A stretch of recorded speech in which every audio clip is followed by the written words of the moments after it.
Les examens Cambridge English sont conçus par le département d'évaluation linguistique de l'Université de Cambridge au Royaume-Uni.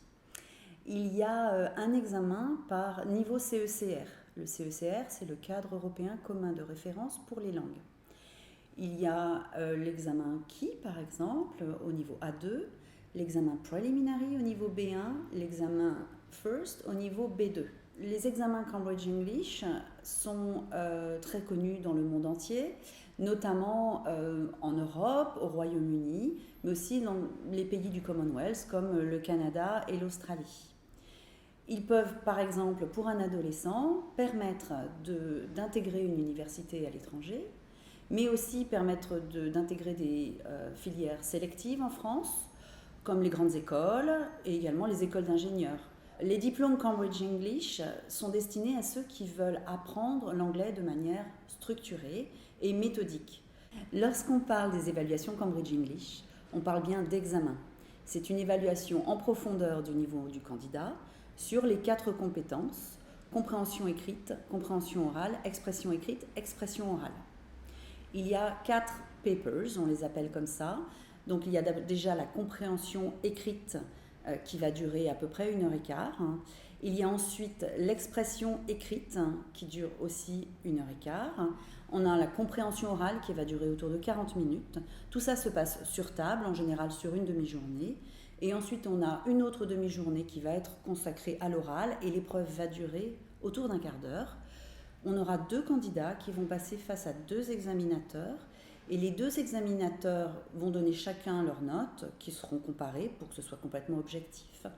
Et les 2 candidats vont devoir interagir avec un des 2 examinateurs et également interagir entre eux. Donc on a une évaluation complète des capacités de communication. Les examens de Cambridge donnent droit à un diplôme.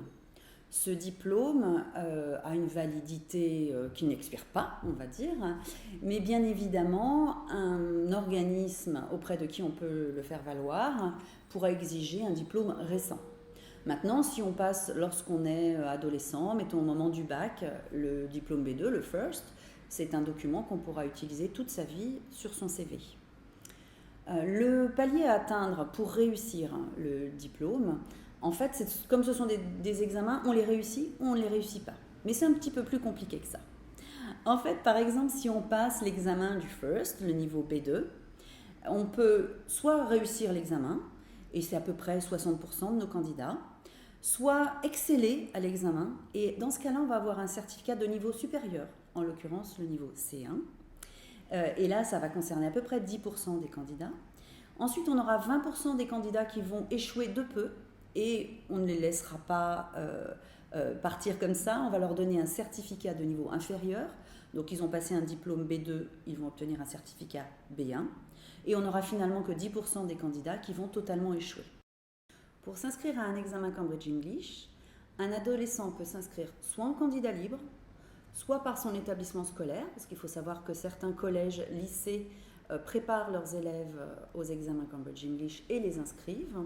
Ça peut se faire aussi via des écoles de langue, et puis ça peut se passer aussi lors d'un séjour linguistique, où on est automatiquement inscrit à l'issue du séjour linguistique, au passage de l'examen, soit à l'étranger, soit de retour en France. Concernant le coût, plus l'examen est compliqué, plus le coût sera élevé. On parle sur l'examen A2, par exemple, d'un coût de 120 €, et on va jusqu'à 220 € pour le Proficiency, qui est l'examen de niveau C2. Les prix varient selon les centres d'examen et les dates également, donc il faut bien se renseigner. Comment préparer un examen Cambridge English ? On peut le préparer dans son établissement scolaire. Par exemple, si on est en section européenne, il faut savoir qu'on peut passer un examen Cambridge English en seconde, c'est le Preliminary, niveau B1. Si on est dans un établissement privé, on aura probablement la possibilité de bénéficier de cours de préparation aux examens de Cambridge si l'établissement scolaire ne propose pas la préparation aux examens de Cambridge. Dans ce cas, on peut s'adresser à une école de langue et on trouvera toutes les adresses des écoles de langue concernées sur le site internet cambridgeenglish.org/fr. On pourra également, bien sûr, partir en voyage linguistique. Les organismes proposent très souvent des préparations des examens Cambridge English à l'étranger, intégrant le passage de l'examen.